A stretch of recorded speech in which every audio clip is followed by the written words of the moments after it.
ఎం వెంకటేశ్వరరావు గారు అందించిన అసలైన ఆధ్యాత్మికత.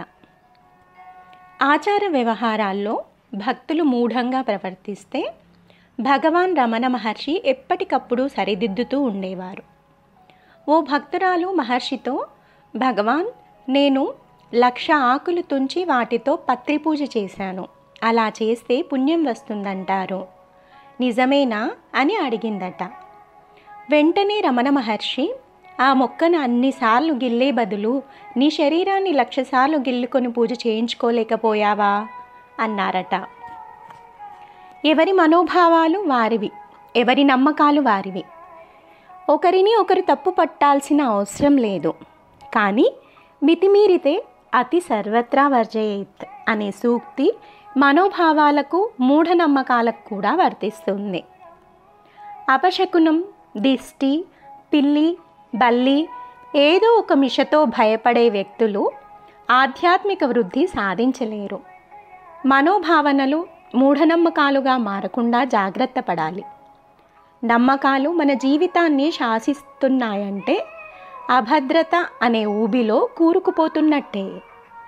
శకునాలు, సంఖ్యలు, సమయం మన తలరాతల్ని మారుస్తాయనుకోవడం అవివేకం.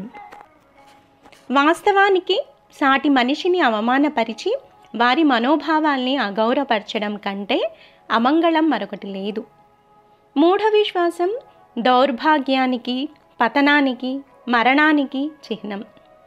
మూఢనమ్మకం మనిషికి శత్రువు అన్నారు వివేకానంద.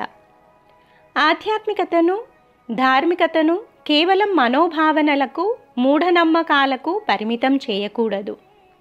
భవబంధాలకు అతీతంగా ఆధ్యాత్మిక అభ్యున్నతి సాధించాలి.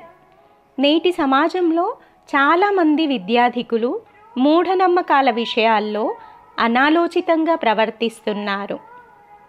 విశ్వాసాలేవైనా సరే జీవితాన్ని అర్థవంతంగా, సుసంపన్నం చేసేవిలా ఉండాలి. మానవ ప్రయత్నం కంటే అతీత శక్తులపై ఎక్కువ నమ్మకం పెంచుకుంటూ మోసపోతున్నారు.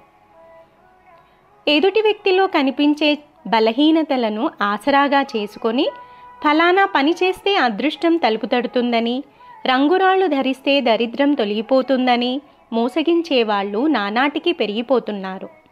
అయినప్పటికీ మూఢనమ్మకాలను గుడ్డిగా పాటించేవారు నేటికి చాలామంది ఉన్నారు. శకునాలు తదితర అంశాలు మితిమీరిన భయం వల్ల ఏర్పడే మానసిక రుగ్మతలు. మనలో ఆత్మవిశ్వాసాన్ని, స్వచ్ఛతను, సానుకూల దృక్పథాన్ని, ప్రేమను, ధార్మికతను, ఆధ్యాత్మికతలను వాస్తవికతతో అనుసంధానం చేసుకోగలిగితే మూర్ఖ మనోభావాలు, మూఢ విశ్వాసాలు చలనం కోల్పోయిన శిలలుగా మిగిలిపోతాయి. మనిషికి కావాల్సింది ఆధ్యాత్మిక చైతన్యం. దానికి సంబంధించిన అపార నిధులు వేదాల్లో, ఉపనిషత్తులలో మెండుగా ఉన్నాయి. ఉపనిషత్తుల ద్వారా లోకమంతా జీవశక్తిని, ఆధ్యాత్మిక బలాన్ని పొందగలుగుతుంది అన్నారు ఋషులు. మూర్ఖ మనోభావాలు, మూఢనమ్మకాల నుంచి విడుదల లభించినప్పుడే మనిషికి అసలైన ఆధ్యాత్మికత అవగతమవుతుంది.